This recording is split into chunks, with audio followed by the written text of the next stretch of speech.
स्वागत है आप सभी का ओमेगा स्टडी चैनल में। दो वीडियो में जो आप लोगों ने प्यार दिया है उसके लिए आप लोग का मैं सदा आभार रहूँगा, ठीक है ना। उसके लिए बहुत बहुत आभार आप लोगों का, बहुत बहुत धन्यवाद इतना शेयर और इतना लाइक के लिए। और ये क्वेश्चन हम लोग करने वाले हैं पार्ट थर्ड में, ठीक है। आप लोग जानते हैं जैसा कि मैं यहाँ पे पूरे का पूरा 48 प्रश्न के आसपास में कराता हूँ, 50 प्रश्न के आसपास में करवाता हूँ, ठीक है। उसमें से आप लोग को वहाँ पे 40 बनाने हैं। आप लोग जानते हैं इस बार 80 प्रश्न रहेंगे, जिसमें से 40 प्रश्नों का जवाब आप लोग को देना है, ठीक है। तो स्टार्ट करते हैं बिना टाइम को जाया करते हुए। क्वेश्चन नंबर फर्स्ट की तरफ चलते हैं। ये एक्सपेक्टेड क्वेश्चन का पार्ट थर्ड है और इससे पहले पार्ट 2 हो चुका है। तो स्टार्ट करते हैं क्वेश्चन नंबर फर्स्ट की तरफ से। तो आइए यहाँ पे क्वेश्चन नंबर फर्स्ट देखिए आप लोग। फर्स्ट क्वेश्चन जैसा कि आप देख पा रहे हैं यहाँ पर पूछा है, समतल दर्पण द्वारा बना प्रतिबिंब सदा क्या होता है। हमेशा एक बात दिमाग में बैठा लीजिए, हवा हमेशा सीधा बनेगा समतल में, ठीक है, और आभासी बनेगा, न कि वास्तविक। आभासी मतलब उसे हम छू नहीं सकते, ठीक है। क्वेश्चन नंबर सेकंड की तरफ चलते हैं। यहाँ पर पूछा है, गोलीय दर्पण में फोकसांतर यानी कि एफ और वक्रता त्रिज्या यानी कि आर में संबंध क्या होता है। तो एफ बराबर होता है R/2। आप लोग का करेक्ट आंसर यहाँ पे क्वेश्चन नंबर सी है, सॉरी ऑप्शन नंबर सी है, ठीक है। नेक्स्ट क्वेश्चन यहाँ पे 3 नंबर देखिए। पूछा है, किसी लेंस से में बाहर की ओर उभरे हुए दो गोलीय पृष्ठ हो, दो गोलीय पृष्ठ इस तरह से, ठीक है, तो उसे क्या कहते हैं, उसे कहते हैं हम लोग उत्तल लेंस, ठीक है। ऑप्शन नंबर सी बिल्कुल सही है।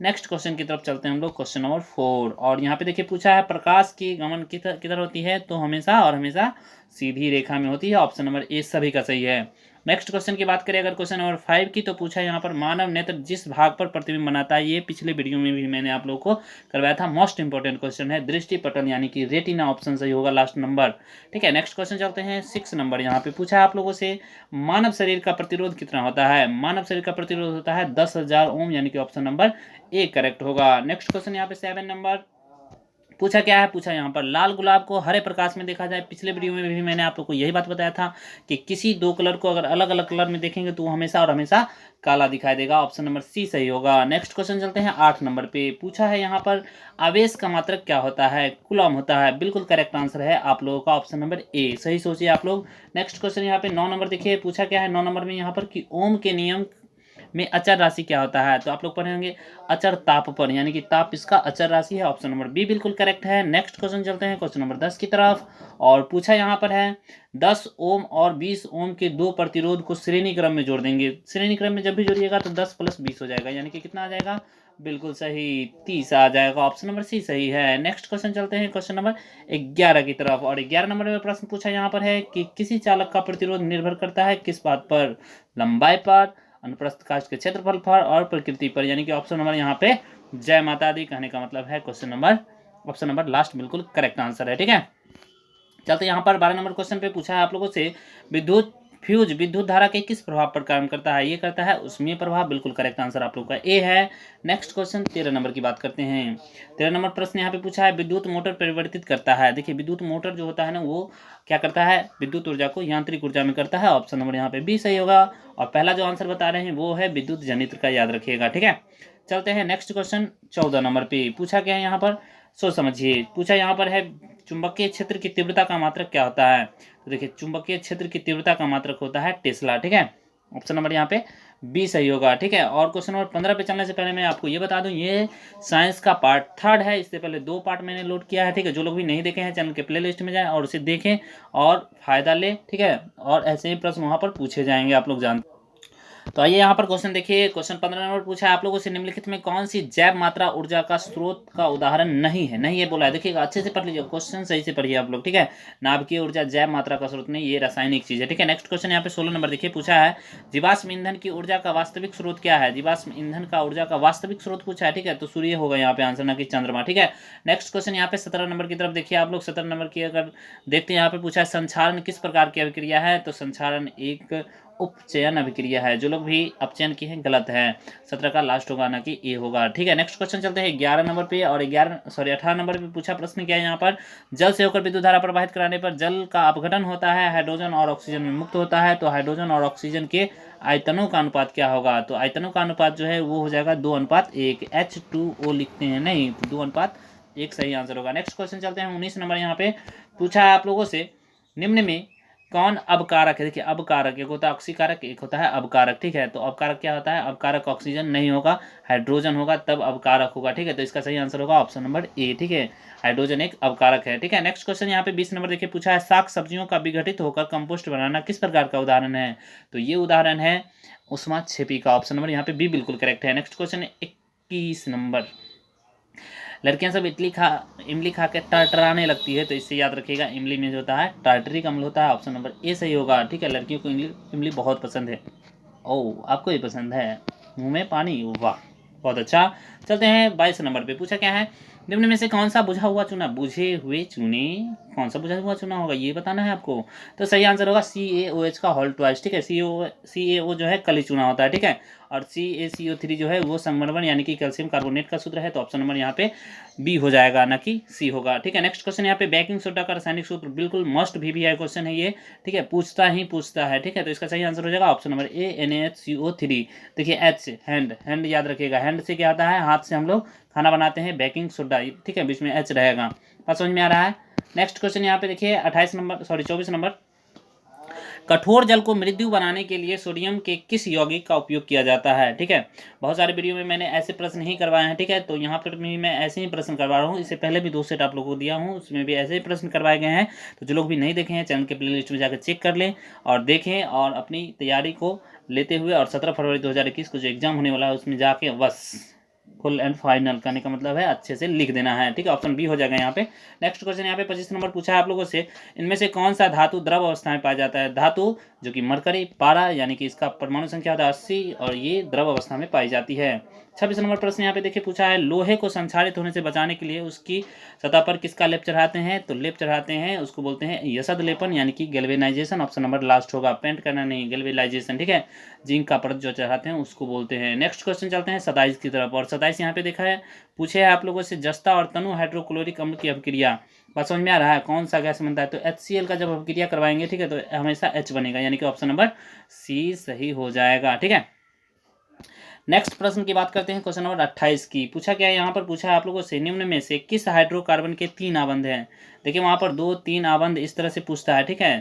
तो 3 आबंध यहाँ पर पूछा है, तो 3 आबंध क्या हो जाएगा मैं बता दूँ आपको। यहाँ पे क्वेश्चन नंबर 28 का सही आंसर हो जाएगा ऑप्शन नंबर सी, C3H4, ठीक है। C3H4 हो जाएगा 3 आबंध में, ठीक है। एक हाइड्रोजन और बाद बाकी 3 आबंध किसी से जुड़ा हुआ रहेगा, ठीक है।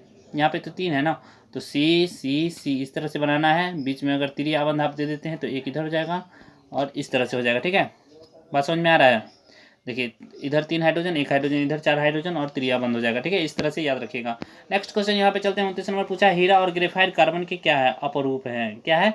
अपरूप है, ठीक है। तो इसका सही आंसर क्या हो जाएगा? ऑप्शन नंबर लास्ट हो जाएगा। चलते हैं नेक्स्ट क्वेश्चन यहाँ पे 30 पे पूछा है, सामान्य सूत्र CnH2n वाले यौगिक को क्या कहते हैं? देखिए CnH2n+2 अगर रहे, ठीक है ना, 2n+ अगर 2 रहे तो उसे क्या बोलते हैं हम लोग? उसे बोलते हैं एल्कीन, ठीक है। इसे बोलेंगे एल्कीन। एक होता है एल्काइन, ठीक है, तो वो अलग होता है। तो 30 का आंसर यहाँ पे ऑप्शन नंबर ए हो जाएगा, ठीक है। अगर यहाँ पे -2 होता तो एल्काइन होता, ठीक है। नेक्स्ट क्वेश्चन चलते हैं 31 नंबर पे, और प्रश्न जैसा कि आप देख पा रहे हैं यहाँ पर कि आवर्त सारणी में धातुएं किस ओर स्थित होती है? देखिए आवर्त सारणी में धातुएं इधर स्थित होती है, ठीक है, तो इसे बोलते हैं हम लोग किधर? बायां तरफ, ठीक है। तो ऑप्शन नंबर ए सही हो जाएगा।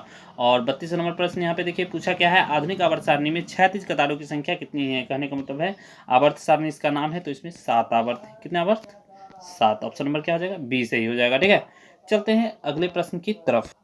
तो आइए यहाँ पर 33 नंबर प्रश्न को करें। पूछा यहाँ पर है, धमनियों के कार्य क्या है? देखिए धमनी क्या करता है? शुद्ध रक्त को, किस रक्त को? शुद्ध रक्त को कहाँ ले जाता है? कहाँ ले जाता है? तो ले जाता है, वाहन करता है उसका, ठीक है, शरीर में अन्य भागों में ले जाता है। कहाँ से? हृदय से, ठीक है। ऑप्शन नंबर ए सही हो जाएगा। नेक्स्ट क्वेश्चन यहाँ पे 34 नंबर, कृत्रिम वृक्क मतलब जो होता है विक्र, ठीक है, किस क्रिया द्वारा अपशिष्ट पदार्थों को बाहर निकालता है? तो अपोहन द्वारा, ठीक है, मूत्र द्वारा नहीं, अपोहन द्वारा, ठीक है। ऑप्शन नंबर ए सही होगा। 34 का आंसर क्या होगा? ए होगा, ठीक है। नेक्स्ट क्वेश्चन चलते हैं 35 पे। पूछा है यहाँ पर, यह आहार नाल का सबसे लंबा भाग होता है? छोटी आंत, 6 से 7 मीटर का। पिछले वीडियो में भी मैंने ये प्रश्न आपको करवाए हैं। नेक्स्ट क्वेश्चन यहाँ पे 37 नंबर देखिए पूछा है, इनमें किसके शरीर का तापकरण पर्यावरण के तापकरण पर निर्भर करता है? तो किसका? किसका? बिल्कुल सरीसृप का, ठीक है। ऑप्शन नंबर यहाँ पे बी हो जाएगा, जिसका खून क्या हो जाता है? ठंडा होता है। नेक्स्ट क्वेश्चन यहाँ पे 37 नंबर पूछा है, कवक में पोषण की कौन सी विधि होती है? कवक जो होता है उसमें कौन सा पोषण होता है? तो उसमें होता है आप लोग का मृतजीवी पोषण, ऑप्शन नंबर बी सही होगा, ठीक है। नेक्स्ट क्वेश्चन यहाँ पे 38 पूछा है, पायरुवेट के विखंडन से यह कार्बन हाइड्रोक्साइड जल तथा ऊर्जा देती है, तो यह क्रिया होती है किसमें? ठीक है, ये पूछा है आप लोगों से, तो इसका सही आंसर है माइक्रोकॉन्ड्रिया में, ठीक है। ऑप्शन नंबर बी सही होगा। ये माइक्रोकॉन्ड्रिया को पावर हाउस कहते हैं इस तरह से, ठीक है। नेक्स्ट क्वेश्चन याद यहाँ पर देख लीजिए, 39 नंबर पूछा है, हाइड्रोजन प्रजनन जो है ना किस विधि से करता है? हाइड्रा, ठीक है। इस बार ये भी क्वेश्चन आया हुआ था 12th में, ठीक है।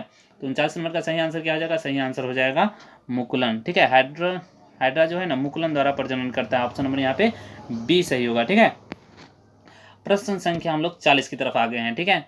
तो शरीर का तापक्रम कहाँ पर नियंत्रित होता है? तो देखिए तापक्रम का नियंत्रण जो होता है वो करता है हमारा हाइपोथैलेमस ग्रंथि, ऑप्शन नंबर यहाँ पे लास्ट हो जाएगा, मस्तिष्क में होता है। नेक्स्ट क्वेश्चन यहाँ पे 41 नंबर प्रश्न पूछा आप लोगों से है, मनुष्य के शरीर में सोचने वाली उत्तक कौन सी है? तो सोचने वाली उत्तक जो है वो है हमारा तंत्रिका उत्तक, ऑप्शन नंबर लास्ट हो जाएगा। नेक्स्ट क्वेश्चन चलते हैं 42 नंबर पे, और पूछा यहाँ पर है, निषेचन के बाद बीजांड परिवर्तित होता है किसमें?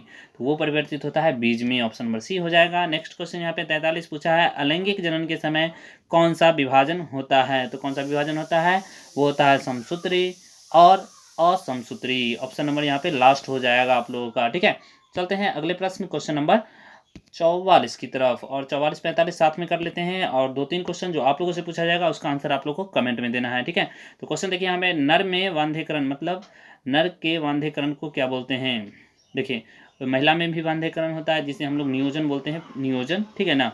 तो पुरुषों का नियोजन क्या कहलाता है? इसका मतलब ये हुआ, तो क्या होगा? तो आंसर हो जाएगा बेलेक्टोमी, ठीक है।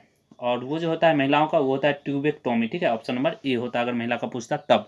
45 नंबर क्वेश्चन देखिए, मेंडल के प्रयोग के प्रथम संतति F1 वाले पौधे किसके थे? किसके थे ये बताना। मटर के तो पौधे थे ही, सही बोल रहे हैं आप लोग, लेकिन यहाँ पे जो आंसर होगा वो होगा लंबे, ठीक है। किस प्रकार के पौधे थे? लंबे थे, ठीक है। 3 प्रश्न जिसका जवाब आप लोग को देना है वो रहा ये। यहाँ पे देखिए ये तीनों आपको जवाब देने हैं। डेंगू उत्पन्न करने वाला मच्छर किस तरह के जल में होता है? इससे पहले वाले वीडियो में, एक दो पहले वाले वीडियो में मैंने करवा चुका है, आप लोग को आंसर देना है। ओजोन के एक परमाणु में कितने अणु होते हैं ये भी बताना है, और जैव विविधता के विशिष्ट स्थल कौन होते हैं ये भी बताना है, ठीक है। और हम लोग अगले सेशन में बात करेंगे पार्ट 4 की। तो कैसा लगा वीडियो कमेंट करके जरूर बताइएगा, अच्छा लगा हो तो प्लीज़ अपने दोस्तों के बीच शेयर जरूर करें, लाइक ज़रूर करें, ठीक है। बाय बाय, टेक केयर, मिलते हैं अगले वीडियो में।